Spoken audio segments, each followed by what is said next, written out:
It is said that about 4 of the members of parliament from the government side are away on international trips. Una they a campaign in another country. They're in another country doing surgeries.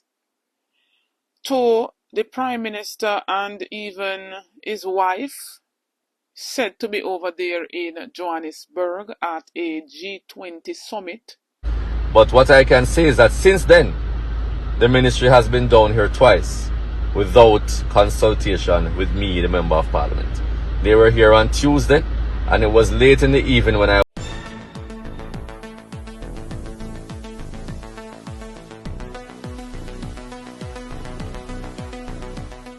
Blessings, ABR family and viewers. Welcome back to the channel. It's your girl, Isabel Rose. And in this one, welcome to Jamrock, where Jamaica faces a humanitarian crisis, but about 4 of our members of parliament took international flights elsewhere. As well as, only in Jamrock, you have Jamaica Labour Party caretakers taking over government distribution, and the members of parliament left wondering what is really going on. And Damian Crawford continues to press for answers. Please stay tuned for the details at hand. Don't forget to like, share, and subscribe to the channel. And just before I get into all of the matters at hand, I would love for each and every one to wish my beautiful Bell a happy birthday, as well as a member of the ABR membership, Angela, happy birthday to you. And there was another person whose birthday is today, who supports the ABR News TV. Happy birthday to each and everyone who are celebrating a birthday today. Now, Jamaica, who's said to be faced with a humanitarian crisis as well as outbreaks of waterborne illnesses such as leptospirosis and what else we might not be aware of. It is said that about 4 of the members of parliament from the government side are away on international trips. Una they a campaign in another country. They're in another country doing surgeries. To the Prime Minister and even his wife said to be over there in Johannesburg at a G20 summit. Jamaica is not even a part of the G20, or maybe Jamaica is and we don't know.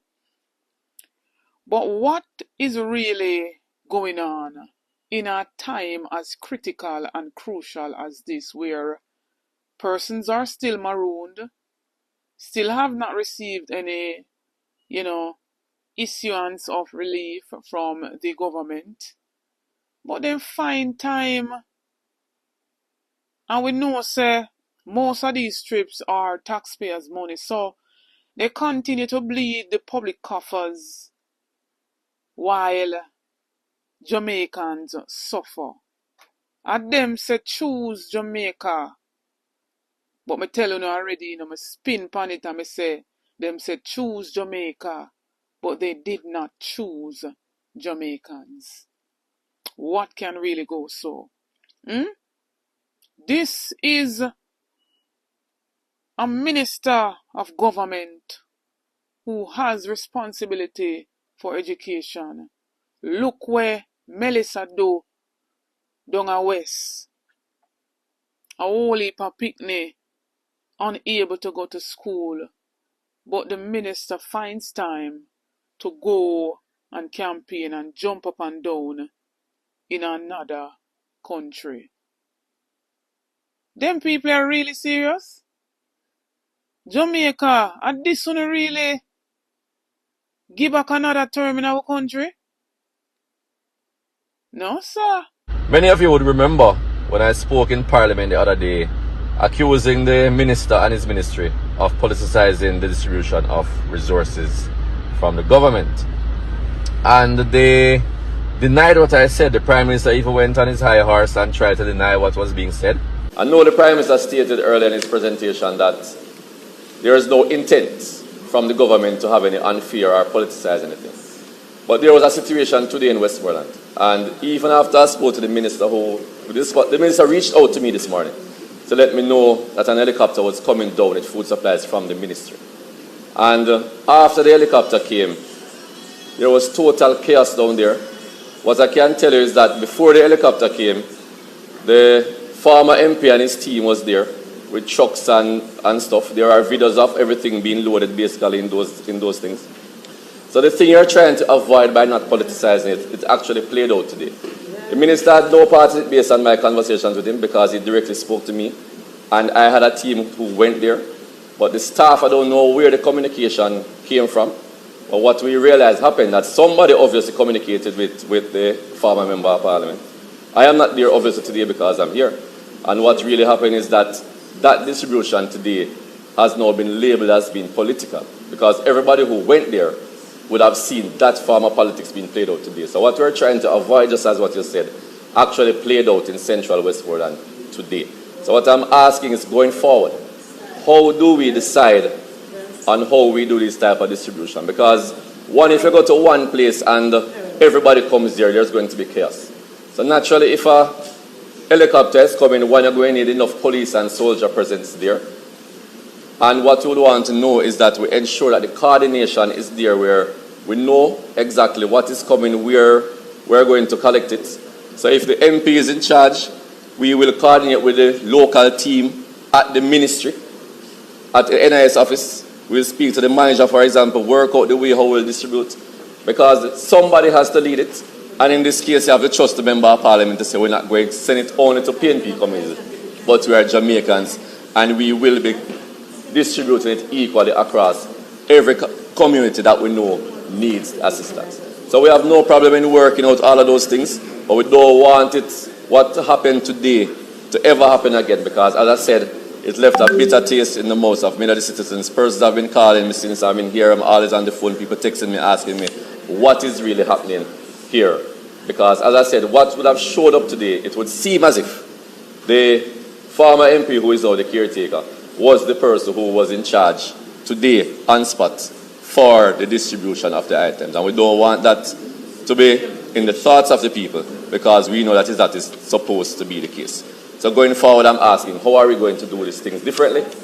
But what I can say is that since then, the ministry has been down here twice without consultation with me, the member of parliament.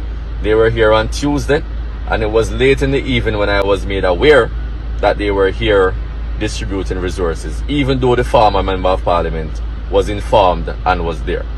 Today, the minister himself was in central Westmoreland without consulting with me as the member of parliament, distributing resources, and guess where? At the house of a labor rights activist in Savlamar. That is where they were today, distributing the resources from the government. No consultation with me, as usual, but yet they claim that they are not politicizing the distribution of resources. I am saying what the minister and the ministry is doing must stop right now. This is not about PNP or JLP. We are trying our best to reach everybody in this disaster. We know the place was devastated. People need help. It is not time now to be trying to pick out who is who, or trying to look props from distributing resources. So what I'm saying going forward, we would appreciate if the minister would make consultation with me and my team when you're coming in or when you are going to distribute any resources from the government.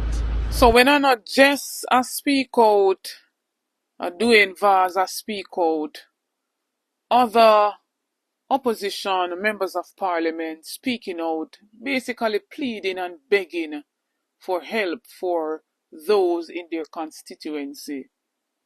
But when you look on the bigger picture of it all, You see none of the government members of parliament are beg and a beseech and a plead upon the ground for get help and assistance for the people them? Why is it that this pattern seems to be, a trend now? Every time one of these government ministers goes into a constituency ruled by the opposition members of parliament are not aware, but yet still the governing ministers gives the aid to whether it be a JLP councillor and or caretaker. Which other democracy you have a sitting member of parliament unaware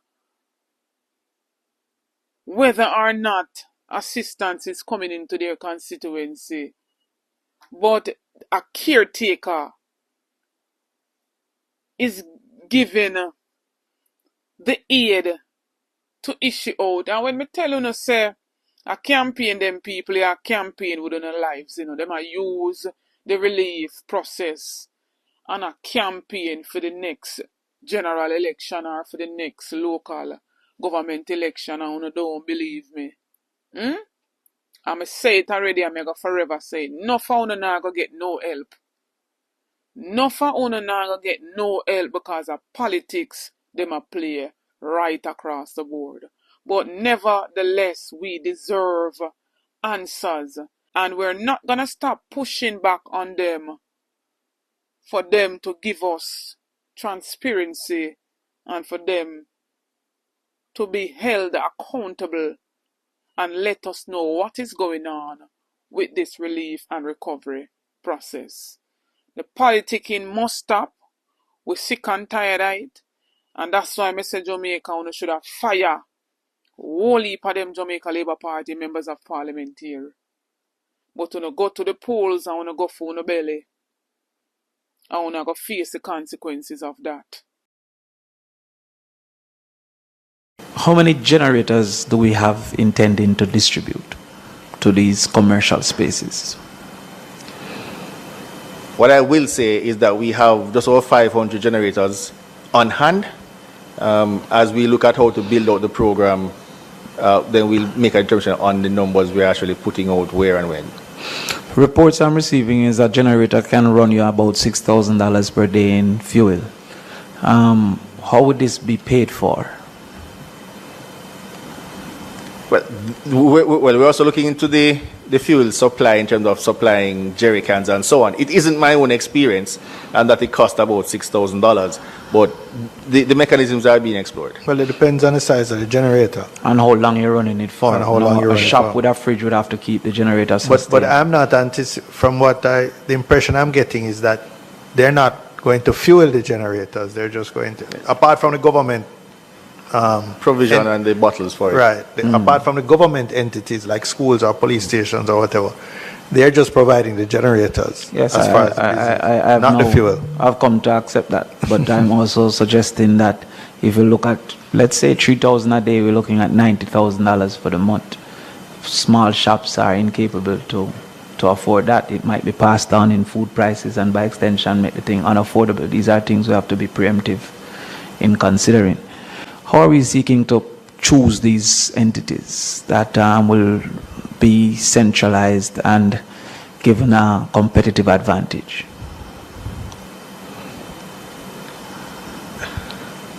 Well, what I indicate at this point, member, is that the system is being looked at keenly to ensure the best use case scenario for rebuilding the economy.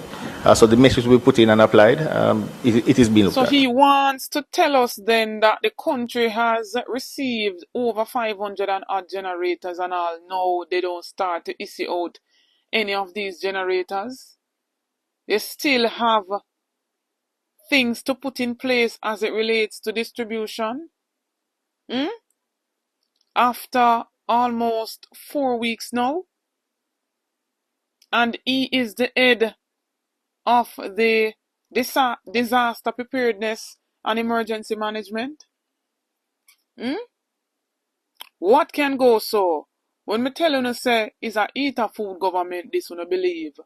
So it look like I miss a Gale time for eat a piece of food under this Jamaica Labour Party here. This not safe. But anyways, ABR family and viewers, we're not going to make the video too long and drawn out. What says you in the comment section? Drop in the comments and we could continue the discussion down there. Remember to like, share out the videos.